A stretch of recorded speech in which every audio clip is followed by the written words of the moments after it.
On May 15, 1948, Israel was surrounded by several Arab armies. The newly declared state was facing what seemed like an impossible war for survival. But this conflict would not end quickly. Instead, it would begin a chain of wars, political changes, and territorial struggles that would shape the Middle East for decades. In this episode, we will explore the First Arab-Israeli War, the rise of new alliances, and the events that led to the Six-Day War of 1967.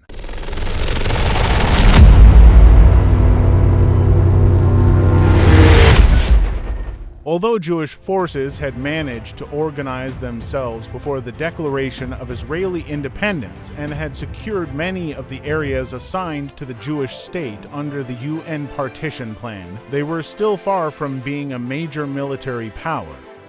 They had no real air force, no large armored units, and they were not fully unified. However, they had a significant advantage over the Arab-Palestinian militias they had been fighting before the war. This weakness led many Arab leaders to believe that defeating the newly created state would be easy. One day after Israel declared independence, armies from Egypt, Jordan, Syria, Lebanon, and Iraq entered the war. Their stated goal was to defeat Israel and restore the land to the Palestinian Arabs, but the Arab states also had their own political ambitions, and they often did not trust each other. Egypt wanted influence over the southern part of Palestine, while Jordan wanted to bring the West Bank under its rule. This lack of coordination, combined with an incorrect estimation of Israel's strength, would become one of the biggest mistakes of the war. What Arab leaders did not fully understand was that Jewish forces had secretly built connections around the world to obtain weapons. Through a secret operation known as Operation Veilak, Israel received large shipments of weapons and aircraft from Czechoslovakia during the war. The operation was carried out in great secrecy, and many Western governments were unaware of the full scale of these arms transfers and could not stop them. At the same time, Israel secretly developed local production lines for small arms, allowing it to produce weapons inside the country without the knowledge of many foreign observers. When the war began, Prime Minister David Ben-Gurion ordered a general mobilization and introduced mandatory military service for both men and women. As the war continued, Israel's military strength grew far beyond what many expected. By the end of the conflict, Israeli forces had become larger and better organized than the armies that had invaded. The Arab states that expected to destroy Israel now found themselves retreating. Israeli forces captured large areas beyond the borders originally proposed by the UN plan.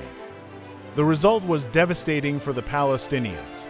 Around 700,000 Palestinians or more became refugees, many of them ending up in Gaza under difficult conditions. The West Bank remained under Jordanian control, while Gaza was controlled by Egypt. No independent Palestinian Arab state was created, and the map of the Middle East had completely changed.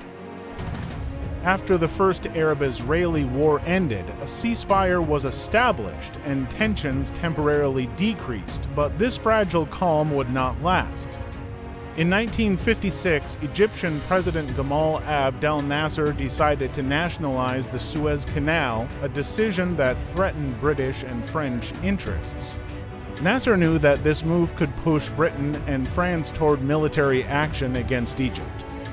But Nasser was a former military officer, a bold leader, and he had been working to strengthen and modernize the Egyptian army.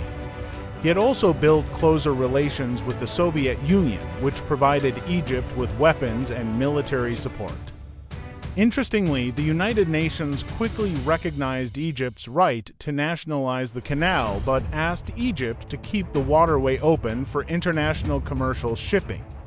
Meanwhile, Israel suddenly launched an attack on Egypt through the Sinai Peninsula. Although Egypt had become much stronger militarily, it was not prepared for an Israeli offensive and was caught by surprise.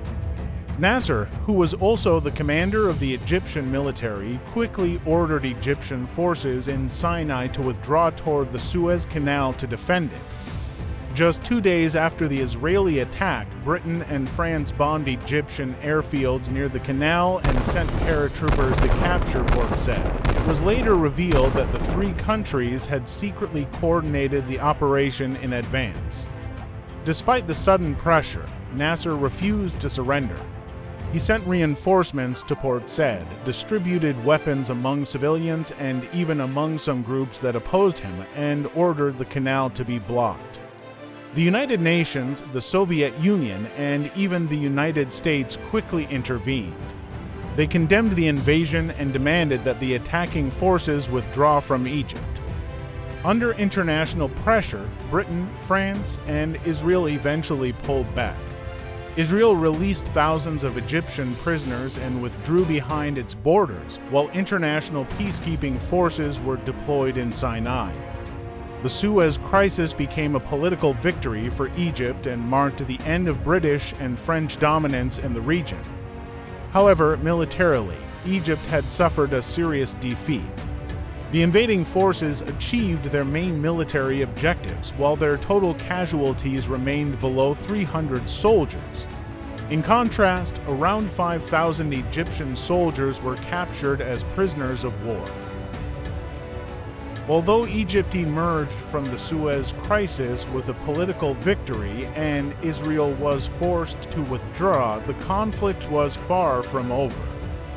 Just 11 years later, another war would erupt, one that would completely reshape the Middle East. In only 6 days, Israel defeated the combined forces of several Arab states and captured vast territories.